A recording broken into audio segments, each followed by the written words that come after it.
আসসালামু আলাইকুম, hello everyone. আশা করি সকলেই ভালো আছেন। আমি আপনাদের দোয়া আশীর্বাদ আলহামদুলিল্লাহ ভালো আছি। নাথিং ফোন স্মার্টফোন কোম্পানি তাদের নতুন একটা স্মার্টফোন লঞ্চ করতে চলেছে, যার নাম হবে নাথিং ফোন ট্রু এ। এইটা আগামী 5ই মার্চ তথা ফেব্রুয়ারির পর মার্চ যে আসতেছে, আগামী মাসে লঞ্চ করবে বিকাল 5টার দিকে। নাথিং ফোন ট্রু এ এইটার স্মার্টফোনটার ট্রিজার রিলিজ করে দিয়েছে। আর এই রিলিজ দ্বারাই ট্রিজারটা পাবলিশ করার দ্বারা আরও কনফার্ম হয়ে গিয়েছে যে এই ফোনটা 5ই মার্চে এটি লঞ্চ করতে চলেছে। তো এই নাথিং ফোন ট্রু এতে কী কী স্পেসিফিকেশন থাকবে, কী কী ফিচার থাকবে, এইটার ব্যাপারে আমরা আজকে বিস্তারিত আলোচনা করার চেষ্টা করব। পুরো ভিডিও জুড়ে আমি আছি মোহাম্মদ আশরাফুল আলম, আপনারা দেখতেছেন আশরাফ জন। যারা চ্যানেলে নতুন এসেছেন দয়া করে চ্যানেলটা সাবস্ক্রাইব করবেন, ভিডিওটি ভালো লাগলে লাইক কমেন্ট শেয়ার করতে ভুলবেন না।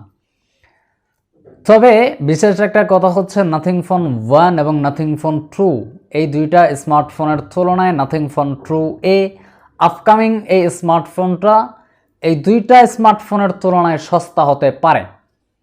এবার আমরা এটার স্পেসিফিকেশন নিয়ে যদি কথা বলি, নাথিং ফোন ট্রু এ এই স্মার্টফোনটার ডিসপ্লের কথা বললে 6.7 ইঞ্চের ফুল এইচডি প্লাস রেজলিউশনের অ্যামোলেড ডিসপ্লে আছে, 120 হার্টজ রিফ্রেশ রেট থাকবে। প্রসেসর সেকশনে যদি কথা বলি, মিডিয়াটেক ডাইমেনসিটি 7200 প্রসেসরে আসবে। নাথিং ফোনের এই কোম্পানির প্রথম একটা ফোন যেটা মূলত মিডিয়াটেকের সাথে আসতেছে, মিডিয়াটেক ডাইমেনসিটির সাথে আসতেছে। রমের কথা যদি বলি, এতে 8GB এবং 128GB র্যাম।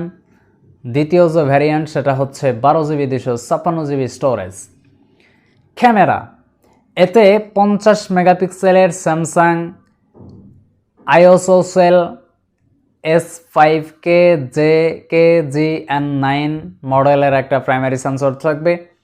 এর সাথে 50 মেগাপিক্সেলের আইএসও JN1